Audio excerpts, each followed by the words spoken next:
Friends, मैं मनीष कुमार सिंह आप सबका स्वागत करता हूं आपके अपने यूट्यूब चैनल पर। आज के इस वीडियो में हम सब सीटेड 2020 में पेपर सेकंड इतिहास में मेडिवल हिस्ट्री अर्थात मध्यकालीन भारत को शुरू करने वाले हैं, जिसमें हम सब अरब और तुर्क आक्रमण को आज के इस सेशन में डिस्कस करने वाले हैं।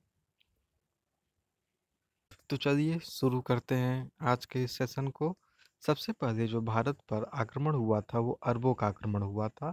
तो हम सबसे पहले हम पढ़ने वाले भारत पर किस अरबी आक्रमणकारी ने हमला किया था। तो सबसे पहला आक्रमण जो था मोहम्मद बिन कासिम के द्वारा किया गया था। इसने 712 ईसा पूर्व में भारत पर पहला आक्रमण किया था और मोहम्मद बिन कासिम ने सुल्तान और गाजी की उपाधि धारण की थी। यह प्रथम मुस्लिम आक्रमणकारी था जिसने भारत पर आक्रमण किया।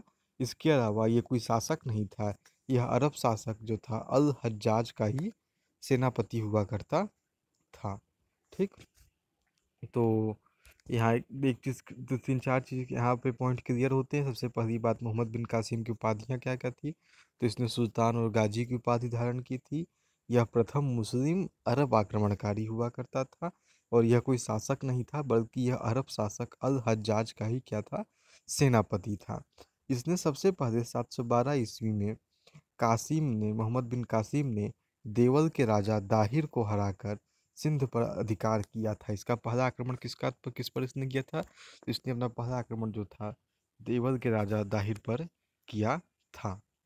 बेसिकली बात ऐसा था कि उस टाइम श्रीलंका से जो था अल हज्जाज के पास श्रीलंका के राजा ने कुछ गिफ्ट्स भेजे थे, जिसे जो था गुजरात के पास ही एक बंदरगाह पर कुछ लुटेरों द्वारा, समुद्री लुटेरों द्वारा से लूट लिया गया था।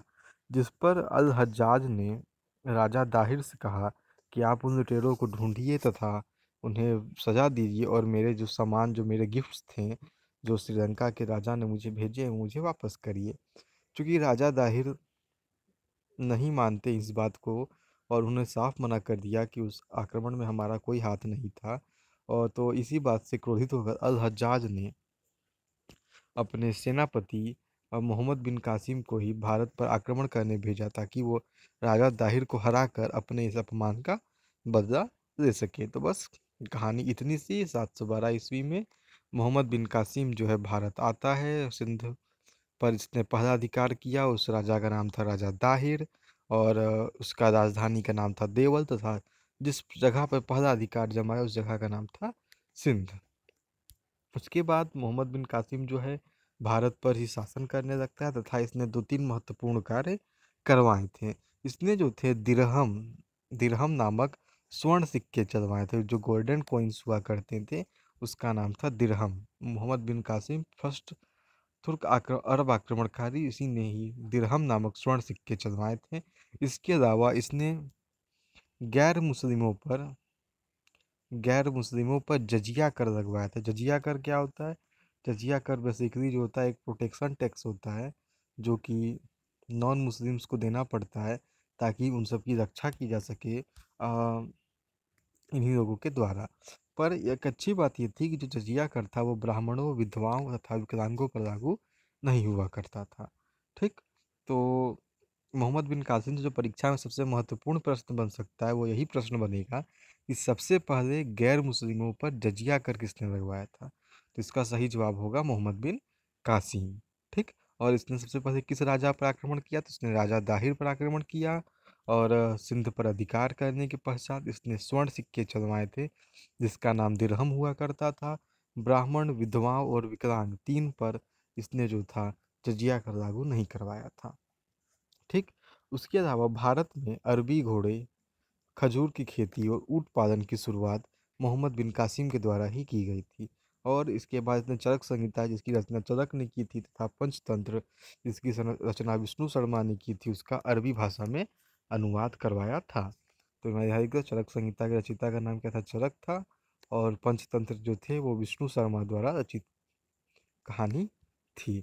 इसने इन्हीं दोनों पुस्तकों का अरबी में अनुवाद करवाया था तथा अरबी घोड़े, खजूर की खेती और ऊँट पालन, ये तीनों चीज़ की भी शुरुआत भारत भारत में मोहम्मद बिन कासिम के द्वारा ही करवाई गई थी। तो फर्स्ट अरेबियन इन्वेजर इन्वेडर का नाम क्या होता है? उसका नाम मोहम्मद बिन कासिम है। यह राजा अल हज्जाज का सेनापति हुआ करता था। इसने सुल्तान और गाजी की उपाधि धारण की थी। इसने अपना फर्स्ट आक्रमण जो था 712 ईस्वी में देवल के राजा दाहिर पर किया था तथा सिंध पर इसने अधिकार जमा लिया। इसने दिरहम नामक स्वर्ण सिक्के चलवाए, गैर मुस्लिमों पर जजिया कर लगवाया और चरक संहिता और पंचतंत्र का अरबी में अनुवाद करवाया। तो सबसे पहला आक्रमणकारी मोहम्मद बिन कासिम से इतने ही प्रश्न जो है परीक्षा में पूछे जा सकते हैं। मोहम्मद बिन कासिम के बाद भारत पर मुस्लिमों का ध्यान नहीं जाता है तथा 714 ईस्वी के बाद जो नेक्स्ट मुस्लिम आक्रमणकारी आता है वो 1000 ईस्वी में आता है। ठीक, करीब 300 वर्षों तक मुसलमानों का ध्यान भारत पर नहीं जाता है तथा भारत इन सबसे दूर रहता है। और 1000 एडी में 1000 ईस्वी में भारत पर तुर्कियों की नज़र पड़ी और सबसे पहला तुर्क आक्रमणकारी महमूद गजनवी भारत आता है, जिसने भारत को अनेक तरीके से लूटा। और इसका टाइमिंग जो है वो 1017 एडी तक माना जाता है। इसने 1000 एडी से 1017 एडी तक जो है भारत पर आक्रमण किया। इसने महमूद गजनवी ने 17 बार भारत पर आक्रमण किया था। तो चलिए जानते हैं इसके बारे में। जो महमूद गजनवी था वो गजनी, जो प्रेजेंट टाइम में अफगानिस्तान के गजनवी वंश का क्या था, शासक हुआ करता था। गजनवी वंश के संस्थापक का नाम अल्पतगीन है। ठीक, और महमूद गजनवी ने भारत पर 17 बार आक्रमण किया था। अगर आपसे पूछे कि महमूद गजनवी का भारत आक्रमण का उद्देश्य क्या था, तो इसका एकमात्र उद्देश्य था धन प्राप्ति करना। धन प्राप्ति कर कर वापस अपने राज्य अफगानिस्तान जाना, गजनी जाना तथा अपने ही गजनी को एक महान राष्ट्र, एक महान राज्य, एक महान साम्राज्य बनाना इसका प्रमुख उद्देश्य था। ठीक, तो हम इसके कुछ महत्वपूर्ण आक्रमणों को हम देख लेते हैं कि इतने कौन कौन से महत्वपूर्ण आक्रमण जो है भारत पर किए थे। तो इसका सबसे पहला आक्रमण जो था पेशावर के शासक जयपाल पर हुआ था, जो कि हिंदू शाही वंश के शासक थे। ठीक, परंतु इस युद्ध में जो है मोहम्मद गजनवी जो है जयपाल को हरा नहीं पाता है तथा इसे खाली हाथ ही वापस गजनी वापस जाना पड़ जाता है। परंतु ठीक 1 साल बाद यह वापस आता है तथा 1001 ईस्वी में द्वितीय आक्रमण में जयपाल को क्या कर देता है, जयपाल को यह हरा देता है। तो इसने जयपाल को, जो हिंदू शाही वंश के शासक थे, हराने के 2 आक्रमण किए, एक 1000 ईस्वी में और एक 1001 ईस्वी में। पहले में तो ये जयपाल से हार जाता है तथा दूसरे में यह जयपाल से जीत जाता है। और जयपाल से जीतने के बाद यह जो है पेशावर को लूटता है तथा वापस चला जाता है। ठीक, उसके बाद जो इसके महत्वपूर्ण आक्रमण हुए वह 1006 में इसने जो है नगरकोट मंदिर पर आक्रमण किया। नगरकोट मंदिर जो है वर्तमान में कहाँ पड़ता है, तो नगरकोट मंदिर वर्तमान में कांगड़ा हिमाचल प्रदेश में पड़ता है। तो यह महत्वपूर्ण प्रश्न इससे बनता है कि नगरकोट मंदिर पर गजनवी ने आक्रमण कब किया, तो उसने 1006 ईस्वी में नगरकोट मंदिर पर आक्रमण किया तथा वह हिमाचल प्रदेश के कांगड़ा में स्थित है। 1008 ईस्वी में 1008 ईस्वी में यह वापस आता है तथा जयपाल का पुत्र जो शासक हो चुका था, उसका नाम आनंदपाल था, उसको यह हरा देता है। तो ठीक, हिंदू शाही वंश के अंतिम शासक जो आनंदपाल को यह 1008 ईस्वी में हरा देता है। फिर 11-12 के दौर में, 1011 और 1012 के दौर में यह मथुरा और उज्जैन पर आक्रमण करता तथा वहाँ के मंदिरों को लूटता है। उस समय भारत के जो अधिकांश धन हुआ करते थे वो मंदिरों में ही रखे जाते थे, क्योंकि राजा महाराजा सभी मंदिरों में ज़्यादा जाया करते थे, तो वो अपने धन का अधिक मात्रा मंदिरों में ही चढ़ावे के रूप में चढ़ा दिया करते थे। इसी वजह से महमूद गजनवी जो था मंदिरों पर आक्रमण करता, उन्हें तहस नहस करता था, धन की प्राप्ति करता था।